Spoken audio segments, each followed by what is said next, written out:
Halo semuanya, perkenalkan aku Valencia dengan NIM 545190022 dari program studi Teknik Industri, jurusan Teknologi Industri, Fakultas Teknik Universitas Tarumanegara. Di video kali ini aku akan mereview beberapa video dari teman-teman aku. Di review kali ini aku akan membahas 3 kekurangan berserta saran, 3 kelebihan, penilaian menurut aku, dan urutan dan terbaik menurut aku. Setiap kekurangan dan kelebihan terdapat maksimal 1 pembahasan khusus dan 2 minimal pembahasan umum. Total video yang akan aku review ada 4. Yang pertama adalah video kelompok aku sendiri mengenai augmented reality. Pertama-tama aku akan membahas kelebihannya terlebih dahulu. Di penjelasan dari kelompok kami itu sudah cukup jelas dan detail, ditambah lagi dengan cukup banyaknya video contoh yang ditampilkan mempermudah pengertian kita akan teknologi AR ini. Kedua, dikarenakan sudah didirect sedemikian rupa, pencahayaan yang dapat dalam video ini itu sudah cukup baik. Ketiga, pemilihan kata dan pelafalan yang baik menyebabkan materi yang disampaikan mudah didengar dan dicerna. Untuk kekurangannya, meskipun terdapat banyak video, ada juga video yang tidak terlalu menjelaskan mengenai penggunaan AR, seperti penerapan Pokemon Go. Mungkin untuk kedepannya dapat dipastikan secara langsung bagaimana cara AR bekerja, seperti langsung memainkannya dan di screen record. Noise yang dihasilkan di beberapa bagian cukup kencang, sehingga bagi pendengar yang sensitif akan merasa terganggu. Untuk kedepannya, mungkin proses syuting dapat dilakukan di ruangan kosong tanpa menyalakan alat elektronik. Yang ketiga adalah audio yang dihasilkan oleh video contoh, ada yang kecil, ada juga yang biasa saja. Mungkin untuk kedepannya proses editing dapat diatur sedemikian rupa. Untuk kelompok aku sendiri, aku memberikan nilai 87 dengan spesifikasi nilai sebagai berikut.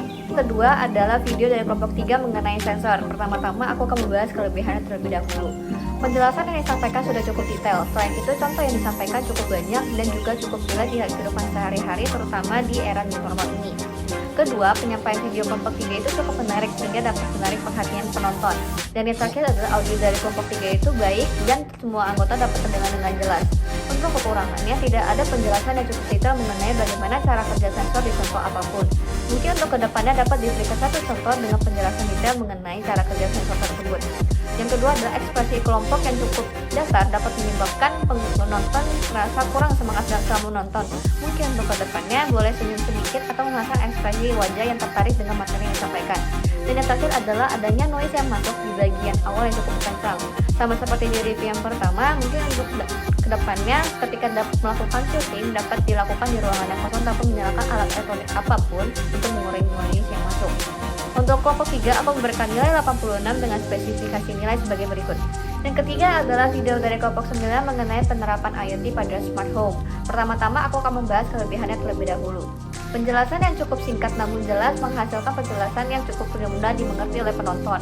Selain itu, contoh yang disampaikan cukup banyak dan sebagian besar dapat kita lihat dalam kehidupan sehari-hari. Cara penyampaian seperti intonasi, pelafalan, serta tidak terburu-buru menyebabkan penonton dapat menikmati penyampaian video dengan yang ada. Mimik wajah yang tepat membuat penonton lebih tertarik dengan pembahasan yang dibawakan. Untuk kekurangannya, penjelasan yang kurang mendetail mengenai bagaimana cara kerja yang mendetail di salah satu contoh IoT-nya. Mungkin untuk kedepannya boleh dijelaskan bagaimana cara kerja salah satu contoh IoT tersebut, apakah dengan Bluetooth atau dengan teknologi lainnya. Durasi video yang kurang panjang menyebabkan penjelasan menjadi lebih singkat dan kurang detail. Mungkin untuk kedepannya boleh diperhatikan lagi ketentuan yang sudah ada supaya apa yang disampaikan juga bisa lebih detail lagi. Yang terakhir adalah audio yang kurang merata. Untuk kedepannya mungkin di bagian editing boleh diatur volumenya, seperti mengecilkan suara pembicara A dan memperbesar suara pembicara B. Untuk kelompok 9 aku memberikan nilai 82 dengan spesifikasi nilai sebagai berikut. Yang terakhir adalah video dari kelompok 10 mengenai fully automatic expression machine. Pertama-tama aku membahas mengenai kelebihannya terlebih dahulu. Pertama, pembahasan khusus mengenai fully automatic expression machine ini cukup menarik, terutama untuk mereka yang pecinta kopi dan ingin membuka kafe atau kedai kopi. Selain itu, pembahasan ini cukup relate di kehidupan sehari-hari. Penyampaian mengenai otomasi industri itu sangat lengkap dan mudah dimengerti karena pemilihan kata yang baik.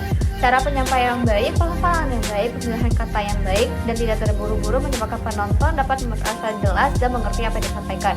Untuk kekurangannya, pembahasan khusus mengenai automatic expression machine yang disampaikan ini lebih pendek dibandingkan pembahasan mengenai otomasi industri.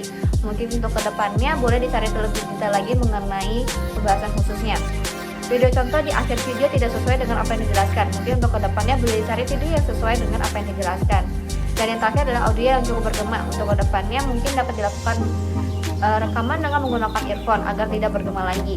Dan untuk kelompok 10 ini aku memberikan nilai 89 dengan spesifikasi nilai sebagai berikut. Untuk yang terakhir adalah urutan video yang terbaik menurut aku, yaitu sesuai dengan nilai yang ada. Yang pertama adalah kelompok 10 dengan pembahasan Fully Automatic Espresso Machine, kelompok 12 dengan pembahasan Augmented Reality, kelompok 3 dengan pembahasan sensor, dan yang terakhir adalah kelompok 9 dengan pembahasan IoT.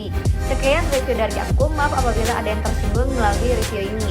Sekian dan terima kasih, sampai jumpa di lain kesempatan.